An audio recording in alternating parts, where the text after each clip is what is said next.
Hi, my name is Tracy Steffen. I'm a student at Northeast Wisconsin Technical College pursuing a degree in human resources. For my presentation, I'm going to actually talk about a topic that I know we're all looking forward to getting back to post-pandemic, and that's travel. Whether you're traveling for business or for pleasure, it's really important that we take a look at the place we're going to visit, research cultural norms, especially communication. By doing so, it'll enable us to have a more successful trip. Now, for me, I chose to focus on communication and travel to Italy. Um, Throughout my presentation tonight, I'm going to talk about three key characteristics that will actually help audience members understand how Italians communicate and ultimately enable them to have a more successful or pleasurable trip. The three topics that we're going to consider are distance, eye contact, as well as expressions. Now, you may be wondering why I chose Italy.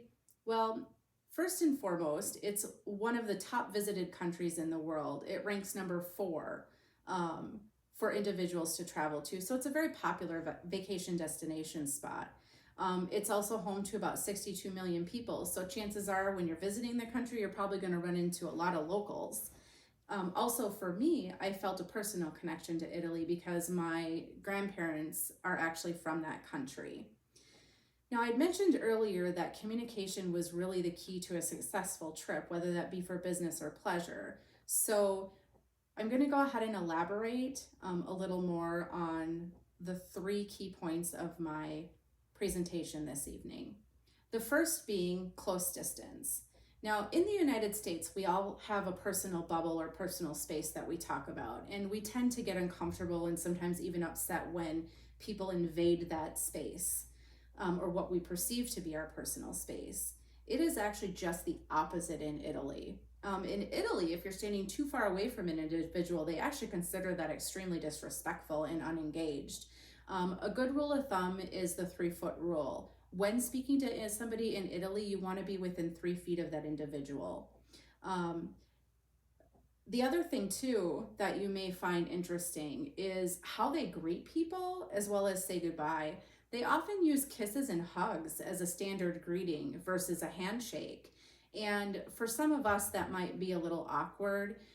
Think about it. If you were walking down the street in New York and a complete stranger walked up to you and just gave you a kiss on the cheek and said hello, how weird that would feel to you.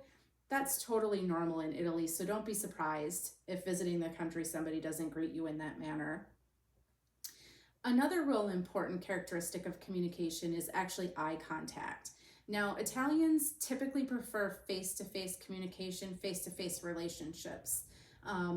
They're not always as into social media, the texting, our Facebook accounts as a prime source of communication like we are here. So eye contact is very important to maintain with the individual you're speaking with because it'll show that person that you're engaged in the conversation. The other thing is actually appearance. When in Italy, again, being a very face-to-face, a very visual culture, you want to make sure that you dress appropriately for the occasion. You wouldn't want to show up to a nice restaurant in a pair of shorts and a t-shirt and flip-flops. It may call for something a little bit more formal. Same thing goes for business meetings. Italians are they're multitaskers. And that's another thing that people may find a little bit dysfunctional. They often talk over one another. They often raise their voices. They tend to carry on perhaps several conversations with several people at one time. So eye contact really is key in making sure that the individual you're speaking with knows that you're talking to them specifically. And then now for the most fun characteristic that I researched would be expressions of Italians. You've heard the saying, tie an Italian's hands behind their back and they can't talk. Well, it's true. Hand gestures are used to essentially emphasize everything that they're doing with their speech. It's almost second nature to just essentially having a verbal conversation. Body language, when Italians communicate is usually very relaxed. Their facial expressions can seem theatrical. Tone of voice as well can be more expressive. In fact, have a conversation with the right Italian and you might just feel like you left a performance in a theater versus having a conversation on the street. So in conclusion, just to reiterate, there were 3 characteristics that I felt were most important when traveling to Italy to ensure successful communication.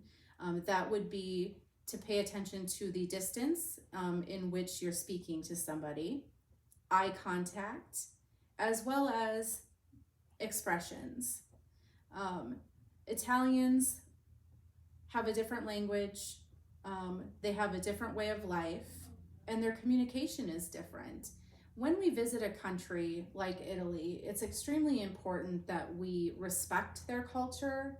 And in doing so, we may actually have a much more immersive experience, and we could even leave with some newfound friendships.